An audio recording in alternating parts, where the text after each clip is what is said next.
आम आदमी पार्टी ने राज्यसभा में अपने डिप्टी लीडर राघव चड्ढा को पद से हटा दिया और उनकी जगह पंजाब से राज्यसभा सांसद अशोक मित्तल को ये जिम्मेदारी दी गई है। राज्यसभा में बड़ा बदलाव पार्टी के अंदर खाने की खींचतान को एक बार फिर सतह पर ला रहा है। पार्टी के फैसले के बाद राघव चड्ढा ने एक वीडियो पोस्ट किया, कहा कि खामोश करवाया गया हूं, हारा नहीं हूं। क्या जनता के मुद्दे उठाना, पब्लिक इश्यूज पे बात करना कोई अपराध है? क्या मैंने कोई गुनाह कर दिया, कोई गलती कर दी? Have I done something wrong? ये सवाल आज मैं इसलिए पूछ रहा हूं क्योंकि आम आदमी पार्टी ने राज्यसभा सेक्रेटेरिएट को ये कहा है कि राघव चड्ढा के पार्लियामेंट में बोलने पर रोक लगा दी जाए। राघव ने वीडियो में आम आदमी पार्टी की अच्छे से क्लास लगाई है। और जिन लोगों ने आज पार्लियामेंट में मेरे बोलने का अधिकार मुझसे छीन लिया, मुझे खामोश कर दिया, मैं उन्हें भी कुछ कहना चाहता हूँ। मेरी खामोशी को मेरी हार मत समझ लेना। मेरी खामोशी को मेरी हार मत समझ लेना।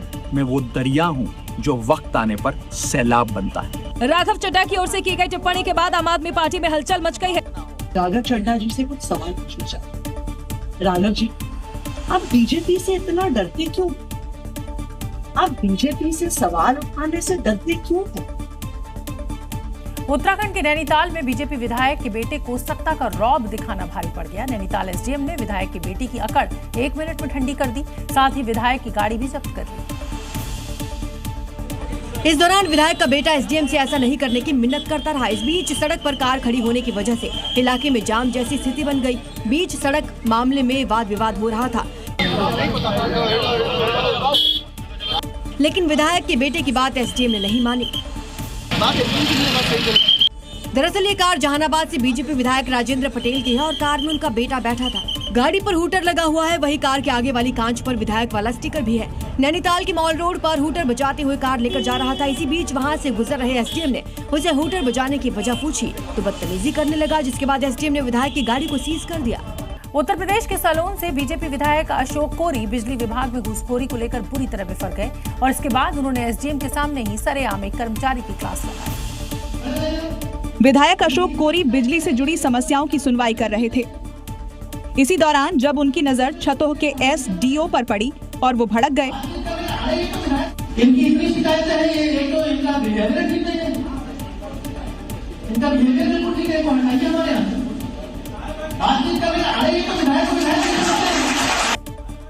इसके बाद सभागार में बैठे लोगों ने तालियां बजानी शुरू कर दी। विधायक जीतने में नहीं रुके। सरकार के मंत्री लोग काम नहीं करना चाह रहे, योगी जी की सरकार की भंग दिखा रहे हैं। ऐसे अधिकारी कर्मचारी हमको नहीं चाहिए हमारे क्षेत्र में। और इतनी घूसखोरी जिसकी हद नहीं, नरक बचा लिया इन्होंने। निजी स्कूलों में कैसे अभिभावकों की जेब पर डाका डाला जा रहा है, जी न्यूज लगातार आपको दिखा रहा है। जी न्यूज की मुहिम के बाद कई राज्य जो सरकारों ने गाइडलाइन भी जारी कर दी है, लेकिन अभी भी तमाम शहरों से निजी स्कूलों की मनमानी की खबरें हमें मिल रही हैं। ग्रेटर नोएडा में प्राइवेट स्कूलों की मनमानी से पेरेंट्स परेशान हैं। महंगी किताबों की लिस्ट पेरेंट्स को थमा दी गई है और खास दुकान से ही किताबें खरीदने को कहा गया है। तो मेरे को लगता है कि गवर्नमेंट को कुछ तो भी ऐसा एक्शन लेना चाहिए कि हर दुकानों पे अवेलेबिलिटी हो जाए बुक्स। राजस्थान के जोधपुर में भी स्कूल खुलते ही अभिभावकों की जेब पर स्कूलों की मनमानी भारी पड़ गई। सरकारी स्कूल में मिलने वाली 700 रुपए की किताबें 5 से 7 हजार रुपए में मिल रही हैं। जैसे जैसे स्कूल की फीस होती है 4000 का आता है, 5000 का आता है, जो किट होता है बुक भी उनके साथ ही मिलती है। राजस्थान सरकार सख्त कदम उठाने की बात कर रही है और किताबों के नाम पर लूटते हैं, वो ठीक नहीं है।